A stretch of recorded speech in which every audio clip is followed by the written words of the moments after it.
esteemed members of the Island Council and Executive Council, registered Mr. Peter Levinson, members in the audience and those on social media who's listening, good afternoon.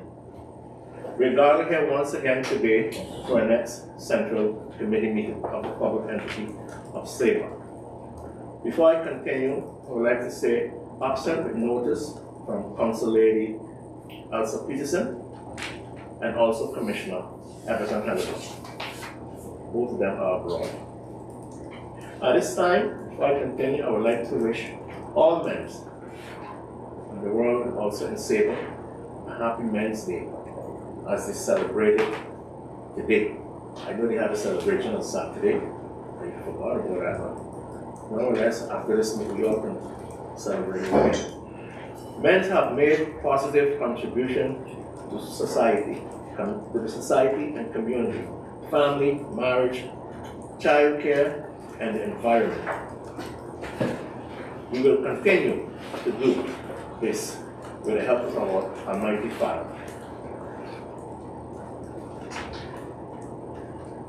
Council members, we move on now to point number 2 on the agenda, approval of the agenda. Everybody agree? Approval of the minutes, seeing that we don't have any now, we'll have them in the next meeting. Agree? 4th, citizen rights to speak on the agenda, there's nobody. 5, tourism, run concerning amount of questions from the Island Council incoming correspondence list during the period of August 30th to October 31st, 2025, based on Article 18. 5.1, Island income and outgoing correspondence. 5.2, executive decision list. 5.3, written questions to the Executive Council, Article 25. 5.4, answering written questions to the Executive Council, based on Article 35. We move over then to point 6 on the agenda, Island Council Proposal 2025, third budget amendments. I give the floor now to Commissioner Sagers of Finance. Thank you. Commissioner? Okay, thank you, Mr. Chairman, and good afternoon to everyone here and also following on social media. This is the third quarter implementation report and budget amendment for 2025. This is more so a formality that takes place during the course of the budgetary year. It is based on adjustments that's made on the budget that was passed for the year 2025.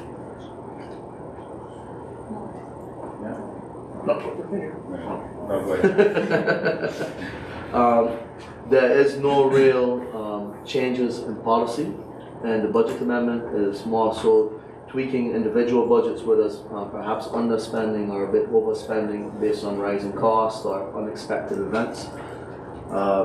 This is a requirement based on FinDES, and this budget amendment has been already approved by the CFC, and the advice on improvements has also been taken into consideration. So with that, I conclude my initial reaction on the third budget amendment. All right. Councilman Charles had sent in written questions from in the last Central Committee meeting, and he was told that he would be answered now in this Central Committee meeting. Commissioner, I don't know which commissioner you get forward to. Forward to executive. To the Executive Council. Maybe after this we can get to those questions after this budget. Okay. All right. That's okay with everybody. Yeah.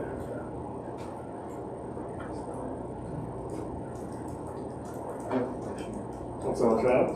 For the budget amendment? Yeah. Okay, no.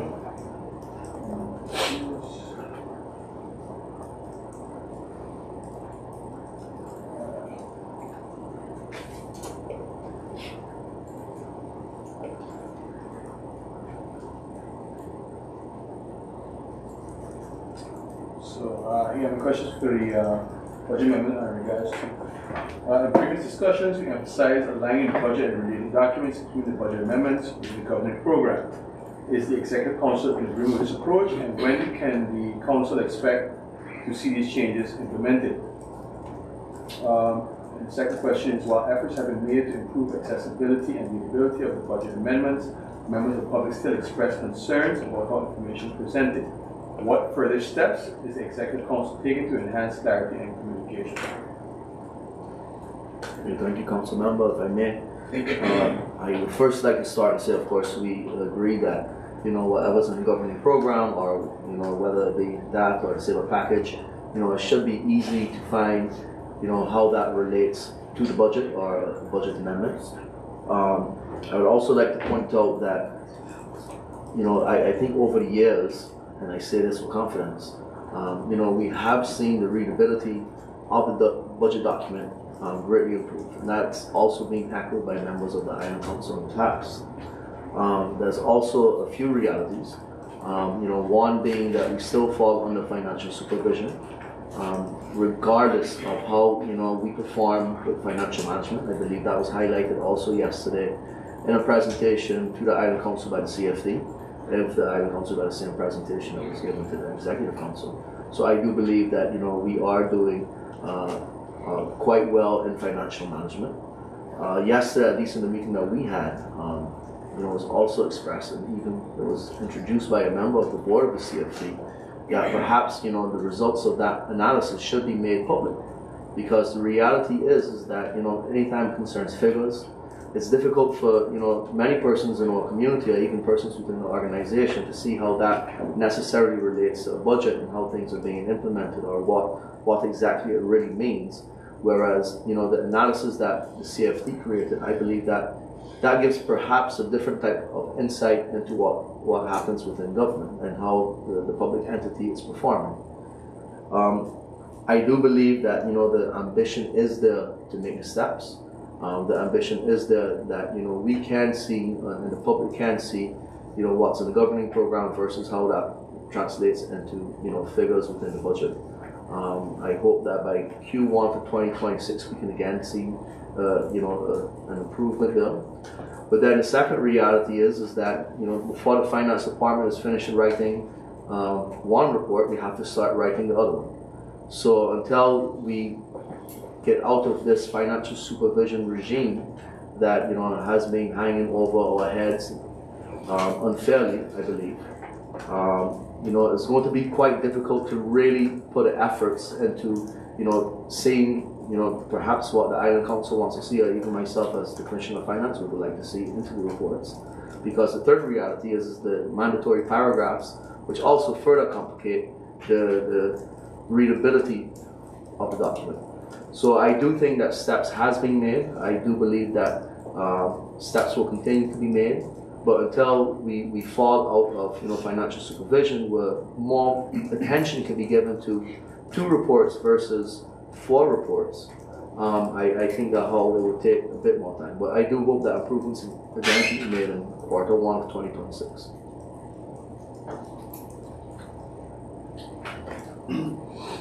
May I follow, Mr. Chairman?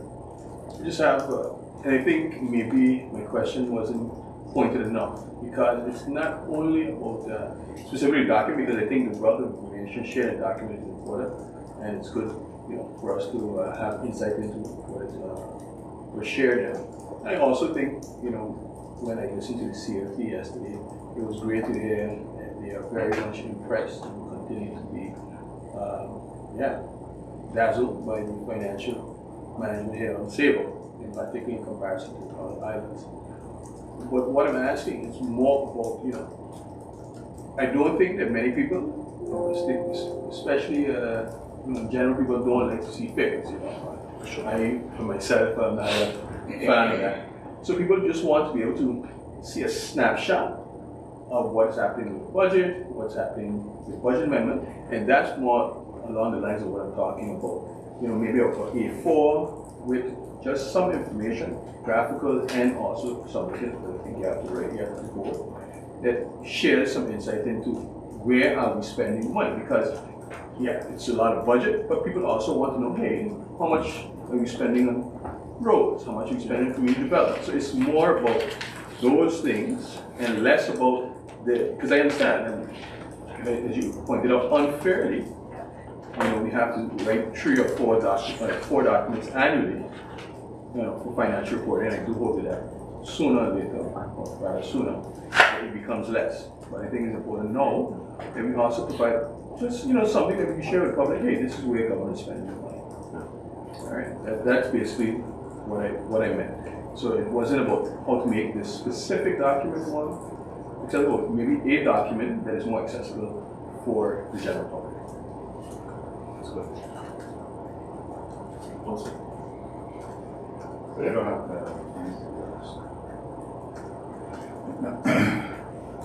Councilor Saskia. Commissioner, on page 9. No, I still got questions about the budget. Oh. In January 2022, the Executive Council approved, we have the BC number, chapter number BC 099/2022, the purchase of a land for new parking area, which you know about. Right? It explains the situation and with the different areas and things. Really and truly, I thought all that was done. We had went to court. I was surprised not to read it that they still have property. Some of the areas haven't gotten none of the money, only 2 of them. Yeah, indeed that is the case. The notary did finalize the process and the money has been earmarked. Yeah. So the reserve has been created. But not all the heirs came forward during that first initial stage with the correct documents. And so one set has been paid, as far as I know, but now the second set has come forward, and that process now continues. So this is more so releasing the funds that the other set can be paid. But it's more of a legal process than anything else. Okay. Thank you. And then I wasn't here. You were not yesterday. On page number 12, Gills Quarter Road Project.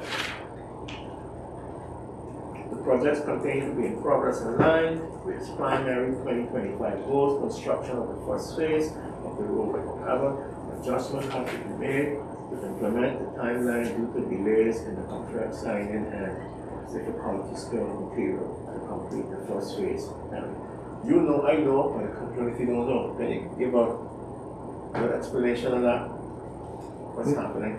Yeah, that was more so when the original contract was being tendered, and also about the quotation that was received versus the amount of money that was available at that moment in time. So then it was decided, rather than to have the contract done all at once, that a contract would be split. So the first phase, which is being executed now, and then afterwards, when the money was secured, which has been more recently, and the last budgetary cycle in the Netherlands, where announcements were made about different things for the islands, the second part of the budget was made available. So it's more of a technical way of approaching it, that we could split it in half, that a project could actually start, versus delaying it until we had all the money all at once to do it in one full year. Thank you. Any more questions? Okay, this government. Can we agree that we can handle this stick in the island council? Yes. We think? Yes. Yeah. Well, thank you. We will move over now to point 7 on the agenda.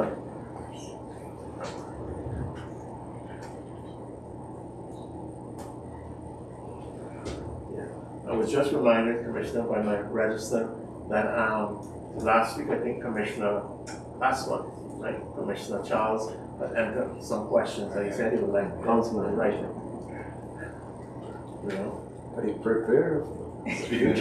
Sorry, Councilman Charles. Sorry.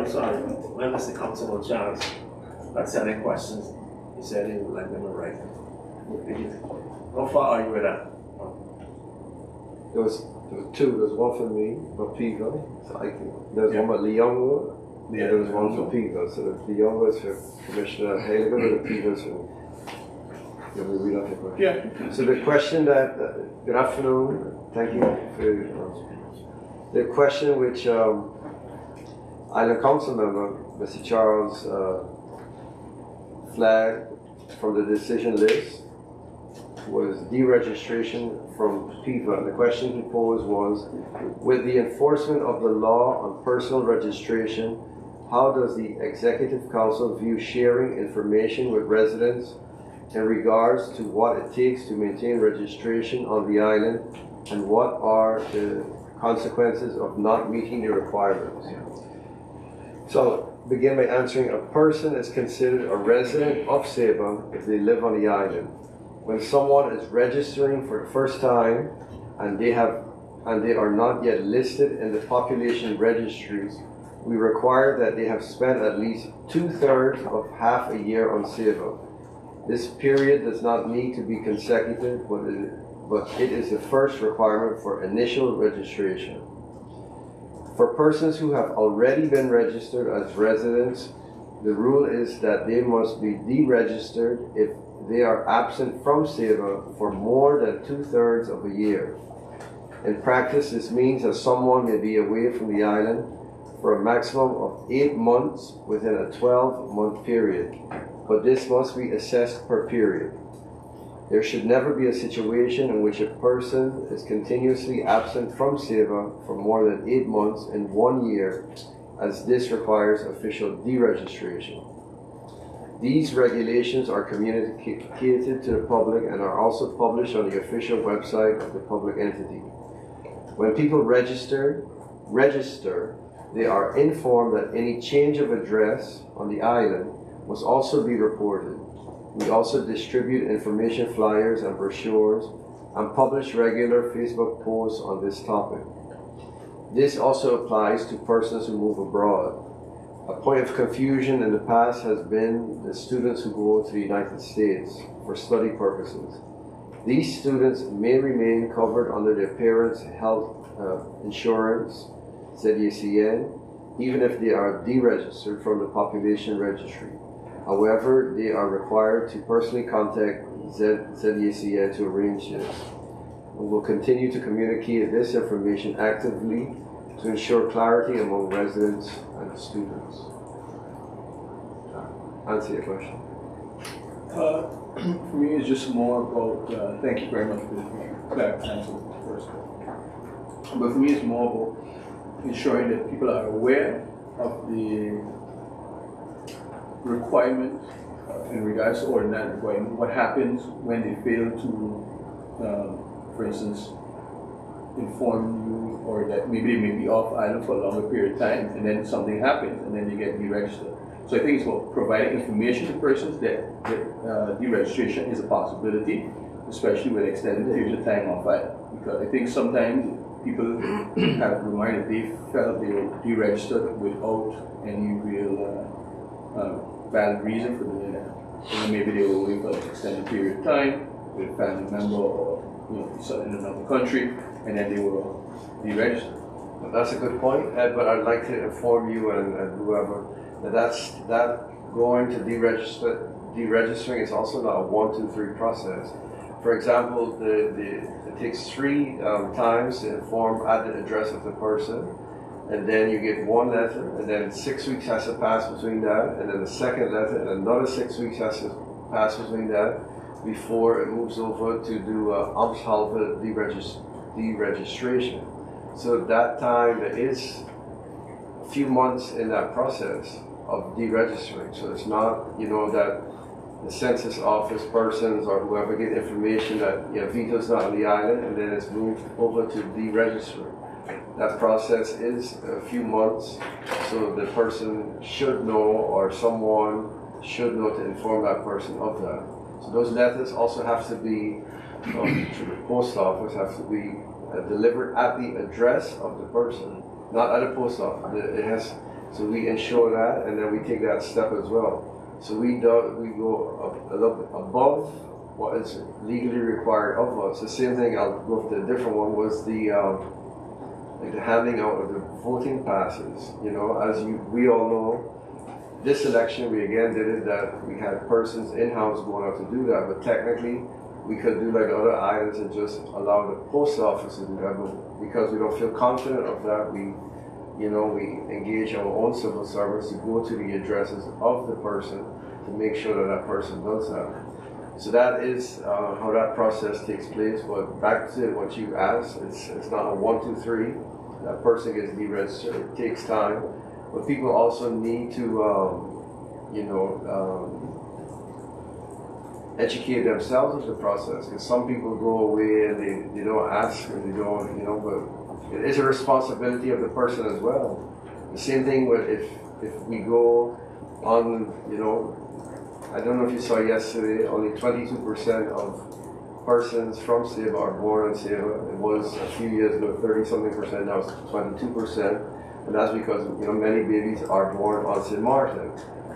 But the law also stipulates that within 5 days of returning, you have to go to the civil registry to register the birth of the child. So you get the birth certificate on St. Martin, but then upon return, so all these things we inform persons, but then it's ultimately up to them to come to the census office to do it. Maybe in your explanation, not just anybody missed. What is the trigger for deciding when somebody's deregistered from the island? Or Well, for instance, for us, because you it's say a that's a signal. For us, at the civil registry, it's a signal. But then I want to let you know, as of late, ZACN and the IND, because those are national organizations, they rely on the information of the border control. So you do also have persons that are being taken out of the ZACN registry because they are not fulfilling what is required by the census office. But they don't, that information is not always shared with us, but a few persons that have been informed that have been deregistered from ZACN because, that's a national government, so the ZACN, border control, they are on one page, and then they are deregistering persons who don't have a valid legal status, or they've been away for X amount of, what I said, 8 months within a year. But then by us, if you don't know something, you can't do something. But if a signal is brought that visa has been gone for a year, then then they can start that process. So all that is listed in the civil registry law, what the civil service of the civil registry can do. So you may have heard also of a few people that don't have health care anymore, but that's from ZACN and the border control. So though all these systems in the future will be tied in, will be a seamless tie-in, so then the border control will eventually, I think it happens already on Bonaire, but the border control will then give a signal to the census office, and then they will start the process of deregistering. And that process, like I said, is first a letter goes to the address of the person, and then you have 6 weeks to reply, and then a second letter goes, you have another 6 weeks, and then the third one is that you're deregistered. Just using my own self as an example. So if I would leave Saba for 8 months under the system, it would then trigger the border control to inform census because left the island. And more than 8 months. More than 8 months. The process of deregistering can start. I think so that's important. It's important for people to be informed about that. Yeah. To some degree. Yeah. But thank you for sharing. Councilman? Yeah, I just had a follow-up about the, how does it work it's also for the West Islands, right? It's just... The 3 islands, yeah. Okay. So if you leave Saba and you go to Bonaire for 8 months, does it also trigger? Or is there a different rule for that? Yeah, because the address is on Saba. Yeah, I was just curious. Yeah, because that's why you see, we went to Bonaire, for Bonaire they scan the passports. Okay, between Saba and Station they don't scan it. But I did notice that when we went to Bonaire they do scan the passport. Well, the reason why I asked that is because, of course, if you go from Amersfoort to another... Yeah. Well, you do have to change the address from Amersfoort to Amsterdam. You should. Yeah. But you see, in the European part of the Netherlands, they have also within the system, because then you get into the BSN and the Duo and all these other things, and the DigiD. because then you have to do it, because then that would have complicated, right, things for your car insurance and everything. Yeah, thank you. Yes. Any more questions? No, the younger architecture. Yes, a few. All right. We move over now. There was two two more more questions. Oh, Yeah.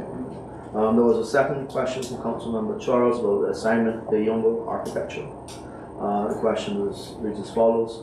The Yongo architecture has been given the assignment to give advice on a new building regulation. Considering that La Yongo architecture has already designed buildings on the island and may also do so in the future, how does this assignment ensure objectivity in this process? Could a firm with no connection to the island not be given this assignment? Well, the reason for the assignment is that right now there is a movement to implement the best code regulation. Now, in the best code regulation, there's no distinction between what we on Saba would consider a self-build.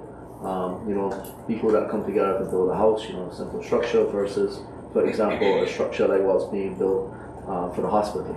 So the idea of involving Leongo, who does have that experience not just here on Saba but also within the Caribbean. So he knows the norms, he knows the cultures, he knows how things work even on a smaller scale. But what he also brings to the table is that he's also very familiar with the national norms of some of what is being brought over into the best building codes. So it brings both parts of experience, both locally and from the national side together, and that's something that he offers that's a bit unique. Second to that, and I don't know how much is actually shown into the decisions when questions are being flagged from the decision list. Part of that also means that once that advice is received from the Yongo, we will also meet with local contractors to get their insight, to get their opinions as to what they think, what makes sense and what doesn't make sense. So the idea is to come with one solid piece of advice that brings, the professionalism and experience that Leongo brings, but then also with input from those that have feet on the ground here on Saba that has, years of experience completing projects. Thank you. that was it. We move over now to point 7 on the agenda, and I hereby close this meeting.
This meeting of the Island Council of this, the 19th day of November 2025 is now called to order. Officially open. I would like to ask everyone to please stand for the Saba anthem.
Thank you. You may be seated.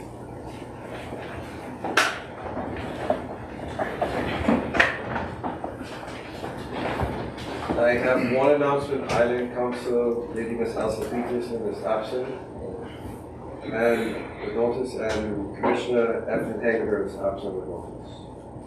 Agenda point number 2, approval of the agenda. The agenda be approved as yes. The agenda is approved. Agenda point number 3, approval of the minutes of the Island Council meeting of October the 16th, 2025.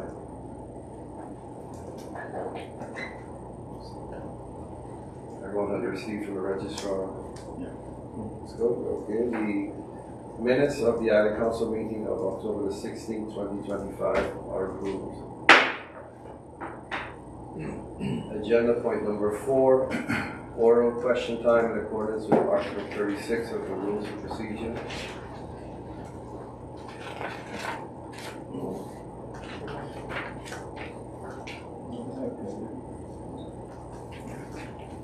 Yeah. Island Council member Mr. Peter Charles had 2 questions that he had sent in.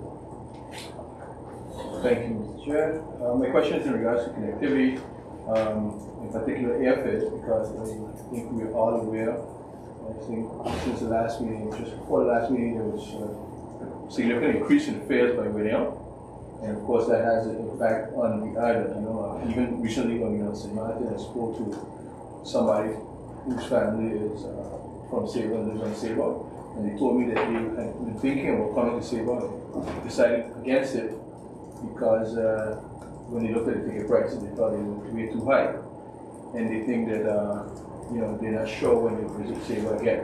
So it's not, it's clearly something that's having an effect not only on tourism, on residents, but also on families and family visitation. So I think it's something that needs to be addressed.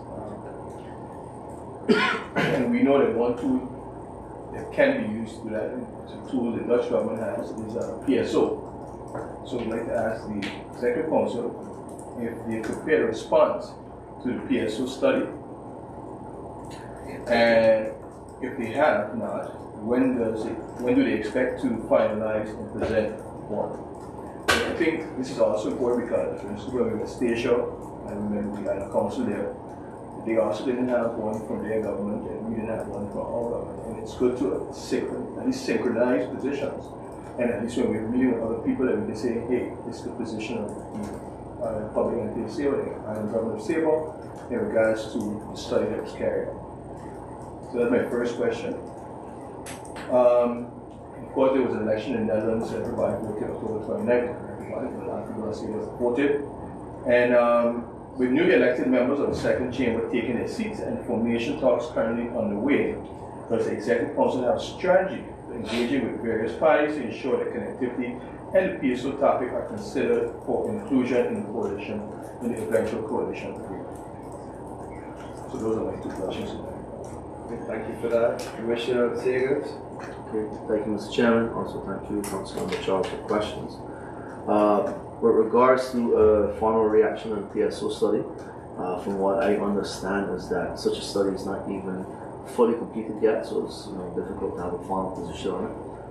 About 2 weeks ago, we actually received a request to allow for exit surveys to take place at the airport so that you can gather additional information that would further add to the PSO study, because they want to revise the version that still has not even been completed yet. But yeah, I agree. It's quite strange because it's being referred to a lot, not just here but also